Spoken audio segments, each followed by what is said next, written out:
Fake हो गई, तब भी आपने माननीय नरेंद्र मोदी जी को देश का प्रधानमंत्री बना दिया। इतनी ताकत है आपके अंदर। हम आप सब लोगों से अपील करते हैं, यहाँ जो विकास के तमाम पत्थर लगे हुए देख रहे हैं, जो भी विपक्षी दलों के विधायक हैं, मेरे यहाँ कोई आया होगा, मैंने कभी किसी विधायक को वापस खाली हाथ नहीं भेजा।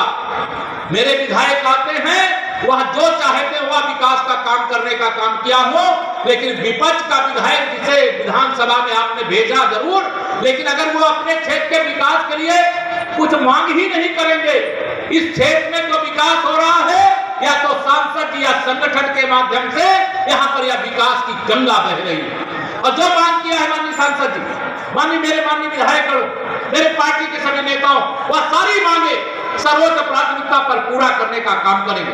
2022 का विधानसभा चुनाव है। यह विधानसभा के चुनाव में जो मुंगेरी लाल के हसीन सपने देख रहे हैं, जो गुंडागर्दी के बल पर शासन ही नहीं करते, आपका उत्पीड़न भी करते हैं, जमीन मकान दुकान पर कब्जा भी करते हैं, व्यापारी हो चाहे माताएं बहनें हो चाहे समाज का गरीब आदमी हो, उनकी जमीनों पर कब्जा करना यह सपा बसपा का इतिहास रहा है। मैं आप सब लोगों को यहाँ पर आह्वान करने के लिए आया हूँ। 2022 में उत्तर प्रदेश में भारतीय जनता पार्टी की लहर भाजपा के कार्यकर्ता के परिश्रम और जनता के आशीर्वाद से फिर चल रही है। और मैं सीतापुर की धरती से, महमूदाबाद विधानसभा की धरती से यह कह सकता हूं कि हम 300 से ज्यादा सीटें 2022 में भी जीतने जा रहे हैं। 300 से ज्यादा सीटें। आप सबको आह्वान करता हूं, सीतापुर में 9 विधानसभा सीटें, पिछली बार हमारी 2 सीटें किसी कारण से हार गए थे, लेकिन 2022 में 2 सीटों के साथ सभी 9 सीटों पर कमल का फूल खिलाने की आप सबसे प्रार्थना करने के लिए आया। यह सुशासन का कमल है, गुंडागर्दी करने वालों को सजा देने का कमल है। यह विकास का कमल है, विकास के मार्ग में बाधा बनने वालों को वो बाधा को हटा देने वाला कमल है। यह श्री राम जन्मभूमि पर भव्य मंदिर निर्माण कराने वाला, आपके गांवों तक सड़कों का जाल बिछाने वाला यह कमल का फूल है। यह कमल का फूल 4 घंटे से अब 24 घंटे बिजली देने वाला कमल का फूल है। अब 24 घंटे बिजली देने जा रहे हैं। प्रधानमंत्री किसान सम्मान निधि के रूप में छोटा किसान चाहे बड़ा किसान साल में 6,000 रुपया सीधे प्रधानमंत्री जी आपके खाते में भेजते हैं। यह प्रधानमंत्री किसान सम्मान निधि देने वाला कमल का फूल है। जातिवाद से बाहर आकर के विकासवाद की ओर प्रदेश को ले जाने वाला कमल है। जो सोचते हैं कि हम सारे विरोधी एक हो जाएंगे और मोदी जी को प्रधानमंत्री बनने से रोक लेंगे, जनता ने बता दिया कि मोदी मेरे दिल में है और मैं मोदी जी के दिल में हूं और कमल खिला दिया। और आप सब जानते हैं, अगर आपने आशीर्वाद नहीं दिया होता, उत्तर प्रदेश में सपा बसपा के गठबंधन के बाद 64 सांसद नहीं दिए होते, तो राम जन्मभूमि पर मंदिर निर्माण का जो शुभ समय आप देख रहे हैं, या राम जन्मभूमि पर मंदिर निर्माण आप नहीं देख रहे होते। धारा 370 से मुक्ति नहीं पाए होते। मेरे गरीबों को जिनके पास अपना रहने का घर नहीं था, आज उनको घर मिल रहा है। वह पक्का घर गरीबों को नहीं मिला होता, शौचालय नहीं मिला होता, गांव में बिजली पहुंच जाती लेकिन गरीब के घर बिजली नहीं पहुंचती। गैस का चूल्हा बड़े घरों में जरूर जल रहा होता, लेकिन मेरी गरीब माताएं बहनों के घर में गैस के चूल्हे पे रोटी नहीं बनती, नाश्ता नहीं बनता। आपका बच्चा समय से नाश्ता करके स्कूल नहीं जा पाता। अगर आप में से कोई बीमार हो, गरीब है, तो 5-5 लाख रुपए तक का इलाज कराने की सुविधा नहीं मिलती। यह कमल का फूल आपने खिलाया। यह सुशासन, विकास, गरीबी से मुक्ति का कमल है। और एक बात और, 2022 में सपा बसपा कांग्रेस से के विदाई का कमल खिलाने का काम आपको करना है। उत्तर प्रदेश से इनको विदा कर दो। अगर ये शासन में आते हैं तो आपको लूटते हैं। जो विकास का पैसा आपके लिए भेजना चाहिए, जाता है, तिजोरी में पहुंच जाता है। मोदी जी ने अब तिजोरी में जाना बंद कर दिया तो सारे विरोधी मोदी जी के विरोधी हो गए, भाजपा के विरोधी हो गए, योगी जी के विरोधी हो गए, केशव प्रसाद के विरोधी हो गए। और जब आप अभी दलाली करने की इनको छूट दे दो तो इनके लिए भाजपा से अच्छी कोई पार्टी नहीं है, मोदी जी से अच्छा कोई नेता नहीं है। आज मैं शुभ सूचना यहां पर दे रहा हूं, जो किसान आंदोलन अभी तक चल रहा था, आज वह किसान आंदोलन समाप्त हो गया है। संयुक्त किसान मोर्चा ने उस आंदोलन को समाप्ति की घोषणा की। हम किसान, हमारे लिए केवल किसान नहीं, वो अन्नदाता है।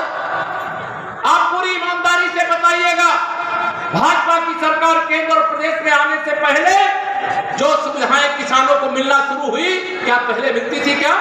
और ये सपा बसपा कांग्रेस वाले जन्मजात पैदाइशी किसान विरोधी, गरीब विरोधी हैं। ये विकास के सपने तो दिखाते हैं, विकास नहीं करते। ये गरीबी मुक्ति का नारा लगाते हैं लेकिन गरीबी से मुक्ति का काम नहीं करते। या किसानों की आमदनी बढ़ाने की बात करते हैं लेकिन आमदनी बढ़ाने के लिए 1 इंच भी आगे नहीं बढ़ते। हमारे देश के प्रधानमंत्री माननीय श्री नरेंद्र मोदी जी गरीबों के मसीहा, आप में से बताइए, मैं विरोधियों को भी इस मंच से चुनौती देता हूं, 2014 से देश के प्रधानमंत्री बनने के बाद माननीय नरेंद्र मोदी जी ने, बताइए आप में से किसी को याद हो, 1 दिन की भी छुट्टी लिया है क्या उन्होंने? हाथ उठा के बताइए, 1 भी दिन की छुट्टी लिया है क्या? इतनी सेवा में समर्पित रहने वाला कोई नेता इस देश को इसके पहले कभी मिला है क्या? यहां उत्तर प्रदेश के नेताओं को देख लो, सत्ता मिल जाए तो इंग्लैंड छुट्टी मनाने चले जाते हैं, ऑस्ट्रेलिया छुट्टी मनाने के लिए चले जाते हैं। लेकिन हमारे जो माननीय प्रधानमंत्री या मुख्यमंत्री, चाहे हमारे केंद्र के, प्रदेश सरकार के कोई मंत्री, क्या विदेश में छुट्टी मनाने जाते हैं क्या? कोरोना का संकट आया देश के ऊपर, प्रदेश के ऊपर, या सपाई बसपाई कांग्रेसी कहने लगे ये कोरोना के संकट से भाजपा की सरकार निपट नहीं पा रही है, अब शर्म से मुंह छिपा रहे हैं। दुनिया का कोई नेता ऐसा नहीं है कि जो कोरोना के खिलाफ इतनी शानदार लड़ाई लड़ने का काम किया हो। आज 127 करोड़ देशवासियों को फ्री में कोरोना की वैक्सीन लग चुकी है। कोरोना काल में आपकी रोजी रोटी के सामने संकट आया तो आप बताइए, मेरे प्रधानमंत्री गरीब कल्याण अन्न योजना के माध्यम से गरीबों को हर महीने राशन मिल रहा था कि नहीं मिल रहा था? ये जो राशन मिल रहा था, अगर ये सपाई बसपाई कांग्रेसी होते तो जो राशन आपको मिल रहा था, आपके परिवार के पेट की आग शांत कर रहा था, ये राशन बेच करके खा जाते और आपको नहीं मिलता। ये सपा बसपा कांग्रेस की बैसाखियों पर चलने वाली सरकारें, अगर दिल्ली से 1 रुपया भेजा जाता था, इन्हीं के प्रधानमंत्री संसद में खड़े होकर के, राजेश भाई जानते होंगे, कहते थे कि हम दिल्ली से 1 रुपया भेजते हैं तो जहां पहुंचना है वहां 15 पैसा पहुंचता है। और हम छाती ठोक करके कहते हैं, हमारे माननीय प्रधानमंत्री जी या हमारे मुख्यमंत्री जी लखनऊ और दिल्ली से 1 रुपया भेजेंगे तो 1 रुपया, 1 लाख भेजेंगे तो 1 लाख रुपया, जितना पैसा जिस जरूरतमंद के खाते पे योजना के माध्यम से भेजते हैं वह सीधा उसके खाते में पहुंच रहा है। हमने इनकी बेईमानी की दुकानदारी बंद कर दी। इसलिए सब नाराज हैं और इन सबके नाराजगी का जवाब देने का काम किसको करना है? तो इनको जो नाराज हैं, इनको यह बताना है मेरे भाइयों बहनों कि भारतीय जनता पार्टी सबकी पार्टी, एक परिवार की पार्टी, एक जाति की पार्टी नहीं है। मंच मेरा देख लीजिए, मेरे मंच में कौन ऐसा है जो नहीं है?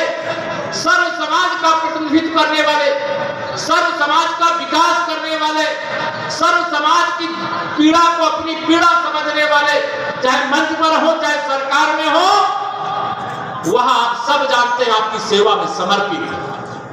मुझे भारतीय जनता पार्टी की जब उपाध्यक्ष बनाया गया, उत्तर प्रदेश के विधानसभा चुनाव हुए, आप सबने आशीर्वाद दिया, हम लोग 325 विधानसभा सीटों पर विजय प्राप्त किए। प्रदेश में भारतीय जनता पार्टी की अब तक की जितनी भी सरकारें रही हैं, उन सरकारों से भी अच्छी सरकार चलाने का काम किया। और यह सरकार जब अच्छा काम कर रही है विपक्ष तो मुद्दा विहीन है, उनके पास कोई मुद्दा नहीं है। गुंडों, माफियाओं, अपराधियों के बल पर वह समझते हैं हम चुनाव में आकर के लड़ेंगे। तो मैं उनको याद दिलाना चाहता हूं 2019 जब सपा, बसपा, कांग्रेस, लोकदल ये सब एक हो गए, कोई अंदर से कोई बाहर से, तब आप भाजपा का कमल खिलने से नहीं रोक सके। हम 64 सांसद और 51% वोट प्राप्त करने में सफल हुए। तो 2022 में तुम क्या रोक लोगे हमें? हमारी पार्टी केवल सत्ता की राजनीति नहीं करती है, विकास की राजनीति करती है, क्योंकि हमारे पार्टी का कहना है हमारे लिए सबसे बड़ा देश है, हमारे लिए फिर उसके बाद हमारी पार्टी है, फिर हमारा कार्यकर्ता। हमारे लिए देश सब कुछ है, फिर हमारे देश और प्रदेश की जनता सब कुछ है।